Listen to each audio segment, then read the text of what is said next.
But arts funding, you try to get a working class person to fill out one of those arts application forms, and it's prejudice to the person. Either way, the fact is you get a pen and a piece of paper and you can write. But there's no encouragement to do this. There isn't really a big encouragement to do this. And then there's this whole other trail you got to go through because it has to feed into this middle class sensibility. We don't reflect our own culture back into our own class. That's the problem, particularly in the urban environment. Different in the rural environment, very different in the rural environment. But certainly in the urban environment, there is a huge prejudice. And there's a huge kind of, as I say, agency capture and almost colonization of working class areas and districts by, I suppose, people who are well-meaning, but I mean, I don't really have that much time for well-meaning people. I really do not have that much time for them. I don't have that much time for people who come in with bogus ideology and extract grants to assist the poor, and there's no movement. So globally, and even in the most sophisticated societies like America, you know, I mean, or even the UK, there's now shown scientifically that there's no social mobility or no cultural mobility within the working classes. This is after, like, you know, a supposed enlightened, since the Industrial Revolution. This is after all the left-wing politicization, etc., etc. This is after all the labour movement. You still have the guy out there on the road, doing the digging up and doesn't know what's going on here, looking over and saying, well, what's happening in there? They're not being given it. And what's being brought out there is a patronising outreach program. So a society that pays the equal taxes, the working classes, the middle classes, all paying their taxes, the working classes are not getting their fair share of the table of food. They're still being othered off, and they say, oh, they don't come to the theatre. They don't. In actual fact, they actually do. They're very, very interested. And an awful lot of the stories that are out there being extracted or siphoned out of those communities are actually the property of the poor, the property of the working classes. And we have to have equal participation and equality. And we need to break the culture of mafia, particularly the culture of mafia that exists in Ireland, whereby tens of millions of euros are going into organisation and individuals, and there's no equality, and there's no spread, and there's no real accountability. That is also something as a politician and as an artist that I will be challenging.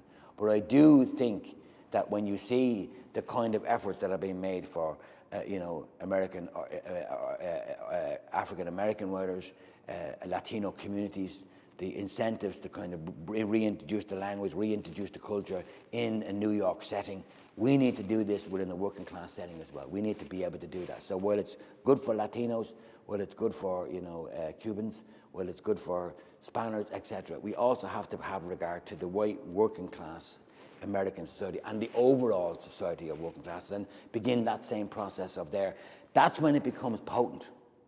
That's when it becomes political. That's when it becomes social. That's when they go, ho, ho, ho, ho, hang on a moment. Hang on. Because it goes beyond education. It's about empowerment. It's about empowerment. So my mother had 17 children. Who reflects that back to my mother? The woman upstairs in the other block of flats, she had 14 children. The woman underneath the 21. Who reflects their lives? Who really reflects their lives? Who reflects their sons' lives? Who says to them, this is a really, really good people? This is who reflects all that back? The people who reflect that back are the social justice people, the church people, the people who are in there trying to do good because of their own sense of shame or their own sense of guilt or their own sense of uncomfortability. But when it comes to the divvy outing of the jobs within the community, very few people in the community are in those positions. So you look at the salary base, and the people who are on the $60,000 or the 70,000 euros are coming from the outside, and they control the whole thing. And the people who are sweeping the ground and are grateful are the poor. So this dynamic has to change from a sense of empowerment. Now, I know Augusta Bowell and has worked with these areas and changed these dynamics. I know that Grant Kessler has looked at it in an experimental way at the way work and art impacts and culture on community, but they're only experimental. We need now to develop policies, and we need to develop politics, and we need to develop the principles that give the working classes the means to their own production and the means to their own intact identity. So that's reflecting within there. That then should actually break all the impasses of the particular levels of crime that are in those areas, etc., and the social deprivation. You check across America, you check all the jails, notwithstanding homicide, etc., you can make the scientific connections of exactly what's happened here. You can go into some of these families and see a generational crime situation, the same in Ireland, the same globally. It's within that section, it's within this poor, it's within the cut off. So what's going wrong in here? What is it that the gun culture and the drug culture and the violent culture is reflecting back into these communities? Why are these people happening? And why are these communities not being given the opportunity to change? It's not unlike the whole business of designed and engineered. I'm not saying that this is deliberate, but it does control and contain all these areas. And we need to go in and address these in the same way as we would address the issues of inequalities in any environment. The main problem of this violence is because the bad reflection. It's a bad reflection, so it's about parenting. The more good cultural reflection you have from a community, coming from a community, onto ourselves, mirroring back to us, the better it is, and the more strong the boundaries are, and the less breakage you have.